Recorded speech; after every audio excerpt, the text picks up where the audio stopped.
नमस्कार साथियों, NYM classes में आपका स्वागत है। और मैं आलोक सिंह आपके लिए लेकर आया हूं जीके जीएस का कैप्सूल। और इस कैप्सूल में होंगे कुल 5 प्रश्न जो कि एसएससी और रेलवे के एग्जाम्स के लिए रामबाण होंगे। और इन 5 प्रश्नों के साथ ही हम लगभग 15 प्रश्नों को हल करेंगे। तो देखते हैं पहला प्रश्न क्या है आज का। निम्नलिखित में से क्या असहयोग और खिलाफत आंदोलनों का परिणाम था?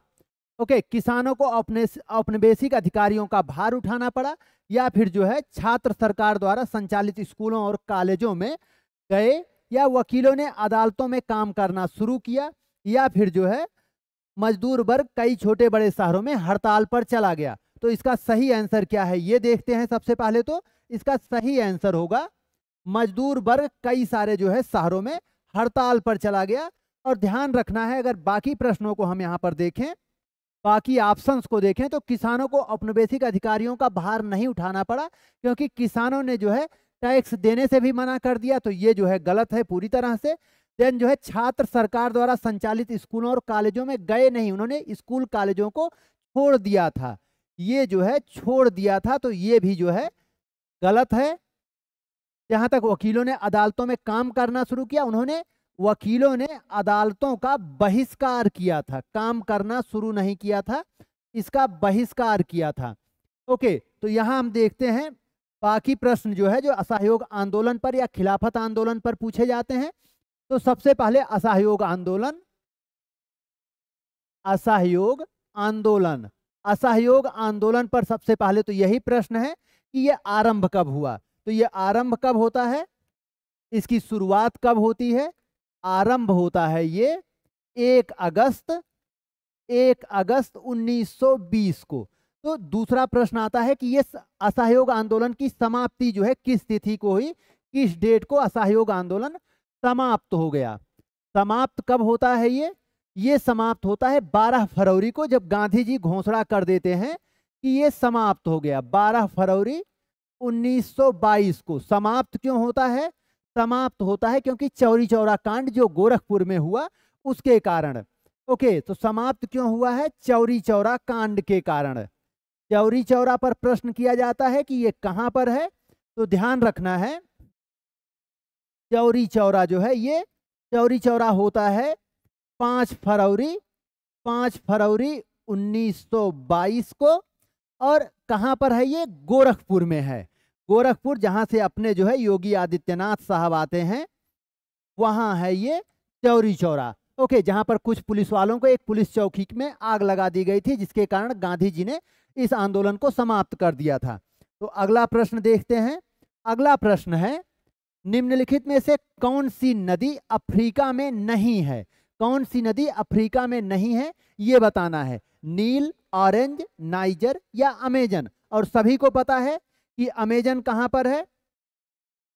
अमेजन है दक्षिण अमेरिका में, ब्राजील में स्पेशली जो है ये नदी बहती है। तो अमेजन इसका सही आंसर होगा कि अफ्रीका में नहीं है। पर अमेजन पर और जो प्रश्न हो सकते हैं वो क्या हो सकते हैं? और क्वेश्चन ये हो सकते हैं कि अमेजन कहां से निकलती है। अमेजन निकलती है मिस्मी पहाड़ी। अमेजन जो है मिस्मी चोटी से, मिस्मी पीक एंडीज पर्वतों से, पेरू कंट्री से निकलती है। ये जो है मिस्मी चोटी, मिस्मी पीक ये कहां पर है? एंडीज में, एंडीज माउंटेन में। तो एंडीज जो है एंडीज पर्वतमाला में। और किस कंट्री में है? ये है पेरू में। कंट्री कौन सी है? पेरू। देश कौन सा है? ये पेरू। और कहां पर जाकर के ये जो है समुद्र में मिलती है? तो अटलांटिक महासागर में ये मिल जाती है, अटलांटिक में। और ध्यान रखना है कि यहां सबसे अधिक प्रश्न किए गए हैं नाइल पर। नील जो है जो कि विश्व की सबसे लंबी नदी है। नील जो है जो कि विश्व की सबसे लंबी नदी, ये जो है विश्व की सबसे लंबी नदी कौन सी है? सबसे लंबी नदी है नील, ये सबसे लंबी नदी है। जबकि ध्यान रखना है कि अमेजन जो है, अमेजन आयतन के अनुसार जो है, यानी कि सबसे अधिक जल भार, सबसे अधिक जल जिस नदी में है वो अमेजन है। ये जो है नाइल से केवल जो है 100 मील ही छोटी है, पर जो है सबसे अधिक जल अमेजन में है। और नील कहाँ से निकलती है? नील नदी कहाँ से निकलती है ये देखते हैं।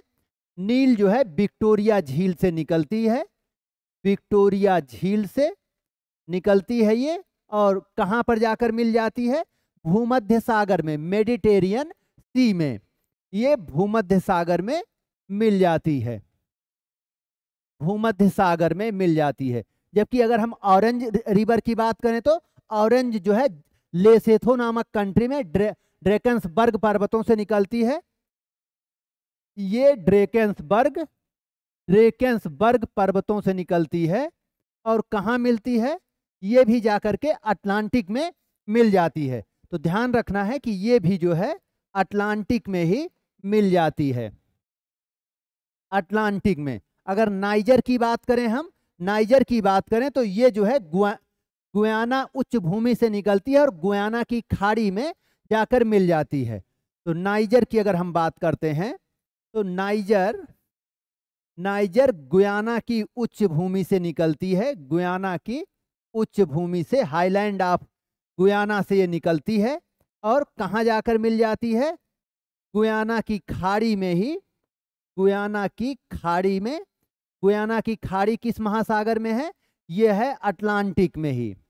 ओके, अटलांटिक में, अटलांटिक महासागर में। तो ये ध्यान रखना है और माइंड में ये भी रखना है कि नाइजर जो है ये पश्चिमी अफ्रीका में सबसे लंबी नदियों में मानी जाती है। सबसे अफ्रीका की सबसे लंबी नदी नील है, जो कि विश्व की भी सबसे लंबी है। जबकि नाइजर जो है ये लगभग यू आकार बनाते हुए, इसके जो है जहाँ से इसका ओरिजिन होता है और जहाँ पर इसका मुहाना है वहाँ उसके बीच में दूरी नहीं है, पर ये लगभग आधे अफ्रीका का चक्कर लगा लेती है नाइजर नदी। चलिए अगला प्रश्न देखते हैं। कौन सी जलपट्टिका भारत और श्रीलंका को अलग करती है? भारत और श्रीलंका कंट्रीज को कौन सी जलपट्टिका, कौन सी जो है वाटर स्ट्रिप भारत श्रीलंका को अलग करती है, ये है प्रश्न। और ऑप्शन हैं स्ट्रेट ऑफ लोम्बोक, लोम्बोक जल डमरू मध्य, या फिर Durand Rekha, straight of Malacca, या फिर पाक स्ट्रेट। ओके, पाक जल डमरू मध्य। तो क्या है ये बताना है। ओके, और इसका सही उत्तर है पाक जल डमरू मध्य। पाक जल डमरू मध्य ये भारत श्रीलंका को अलग करता है। जबकि अगर हम लोम्बोक जल डमरू मध्य की बात करें, लोम्बोक जो है जावा सागर को हिंद महासागर से अलग करता है। लोम्बोक क्या करता है? लोम्बोक ये जावा सागर को, जावा सागर जो कि इंडोनेशिया में है, जावा सागर को किससे अलग करता है? हिंद महासागर से, हिंद महासागर से, हिंद महासागर से अलग करता है लोम्बोक। डूरंड रेखा की बात करें तो ये पाकिस्तान और अफगानिस्तान के बीच में है। एक समय में ये भारत और अफगानिस्तान के बीच में था, वर्तमान में पाकिस्तान अफगानिस्तान को ये अलग करता है। ओके, अफगानिस्तान को ये अलग करता है। जबकि स्टेट ऑफ मलक्का की बात करें अगर हम, स्टेट ऑफ मलक्का क्या करती है? स्टेट ऑफ मलक्का मलय प्रायद्वीप और सुमात्रा आइलैंड को अलग करती है। ओके, स्टेट ऑफ मलक्का ये सुमात्रा को, सुमात्रा जो द्वीप है सुमात्रा को अलग कर रही है। किससे? सुमात्रा को ये अलग कर रही है, सुमात्रा को मलय प्रायद्वीप से ये अलग कर रही है। ओके, मलय प्रायद्वीप या जो मलेशिया है, जो कंट्री ऑफ मलेशिया है, उसे मलय प्रायद्वीप भी कहते हैं, क्योंकि ये जो है लगभग प्रायद्वीपीय आकार का है, अर्थात 3 तरफ से जल से घिरा हुआ है मलेशिया, इस वजह से इसे मलय प्रायद्वीप भी कहते हैं। अगला प्रश्न देखते हैं। शब्द ब्रेग्जिट की खोज किसने की थी, या शब्द ब्रेग्जिट सबसे पहली बार किसने बताया था? और ये प्रश्न कई बार किया जा चुका है। एसएससी में किया गया, पीसीएस में किया गया, रेलवे में किया गया, मतलब सभी तरह के एग्जाम में ये प्रश्न बार बार किया गया है। और इसका सही उत्तर है पीटर वाइल्डिंग। ओके, पीटर वाइल्डिंग जो है इसका सही उत्तर है। और ये शब्द जो है पीटर वाइल्डिंग, जो कि एक प्रो यूरोपियन सलाहकार थे, प्रो यूरोपियन सलाहकार, ये 2 शब्दों से मिलकर बना जो है ब्रिटिश प्लस एग्जिट से मिलकर बना। और ये क्या बताता है? ब्रिटेन का यूरोपीय यूनियन से अलग होना, ब्रिटेन का यूरोपीय यूनियन से यूरोपीय यूनियन से अलग होना। और ये हुआ कब था? यूनियन से अलग होना कब अलग हुए थे? ये ब्रिटेन अलग हुआ 2016 में। 2016 में जनमत संग्रह के द्वारा, यानी कि ब्रिटेन में लोगों के बीच वोटिंग कराई गई कि क्या यूरोपीय यूनियन के साथ रहना है या अलग होना है, और इसमें ब्रिटेन के लोगों ने अलग होने के संबंध में वोट किया।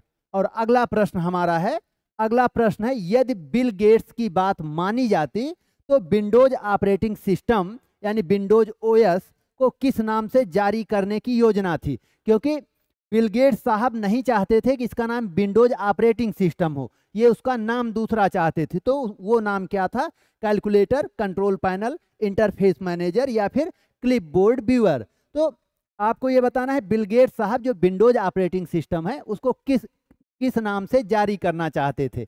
ओके, तो ये बताइए जल्दी से, और देखते हैं कि ये क्या है।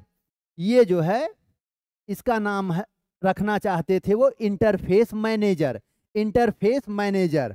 ओके, तो ये जो है आज इस वीडियो के 5 प्रश्न हैं। आगे जो है इसी तरह की इंफॉर्मेटिव वीडियोज के लिए मेरे साथ जुड़े रहिए, और NYM कोचिंग के जो है यूट्यूब चैनल को आप लाइक, शेयर और सब्सक्राइब भी करें। धन्यवाद।